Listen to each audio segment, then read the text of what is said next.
गाजीपुर में स्वामी सहजानंद सरस्वती की 76वीं पुण्यतिथि के अवसर पर आयोजित कार्यक्रम में पहुंचे घोसी के पूर्व सांसद अतुल राय ने कई राजनीतिक और सामाजिक मुद्दों पर अपनी बात रखी। उन्होंने राम मंदिर चंदा मामले को लेकर बड़ी प्रतिक्रिया दी और वर्ष 2027 के विधानसभा चुनाव में बहुजन समाज पार्टी की सरकार बनने का दावा भी किया।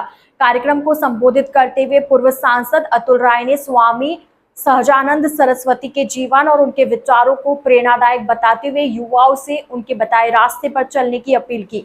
इस दौरान उन्होंने प्रदेश की राजनीति और आगामी विधानसभा चुनाव को लेकर भी अपनी राय रखी। राम मंदिर चंदा मामले पर बोलते हुए अतुल राय ने कहा कि भगवान के नाम पर चंदे में चोरी से अधिक निकृष्ट कार्य कोई नहीं हो सकता।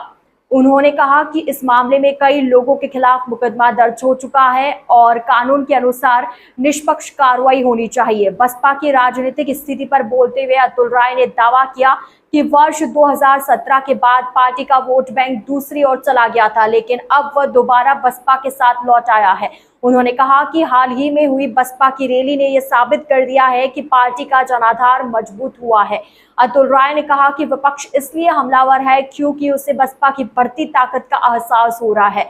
उन्होंने दावा किया वर्ष 2027 के विधानसभा चुनाव में बहुजन समाज पार्टी पूर्ण बहुमत के साथ सरकार बनाएगी। गाजीपुर में आयोजित कार्यक्रम के दौरान पूर्व सांसद अतुल राय के राजनीतिक बयानों ने आगामी विधानसभा चुनाव और प्रदेश की राजनीति को लेकर नई चर्चाओं को जन्म दे दिया है।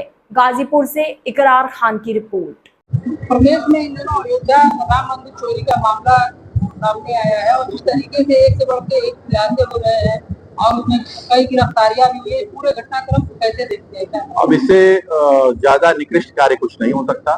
कल प्राथमिकी भी दर्ज हो गई है 8 लोगों के विरुद्ध और भगवान के नाम पे चंदे में अगर इस तरह की दृश्यता की गई है, चोरी की गई है, तो इससे ज्यादा निकृष्ट कार्य कुछ नहीं। 8 लोगों पे FIR हुआ और ट्रस्ट के लोगों का नाम नहीं था और आज वो ट्रस्ट के जो मुख्य चंपक रहे वो अनिल मिश्रा ने इस्तीफा भी दे दिया। जी, वो कल ही इस्तीफा दे चुके थे। इस्तीफे के बाद ये FIR हुई है। मैं करेक्ट करना चाहूंगा आपको। अब इसमें चूंकि एक SIT बनी थी, SIT में जो तथ्य आए हों उन तथ्यों के आधार पर प्राथमिकी दर्ज की गई होगी मेरी समझ से। तो तथ्य ट्रस्ट के जो जिनका नाम आप ले लिया उनका नाम नहीं आया होगा, इसलिए उनका नाम प्राथमिकी में नहीं।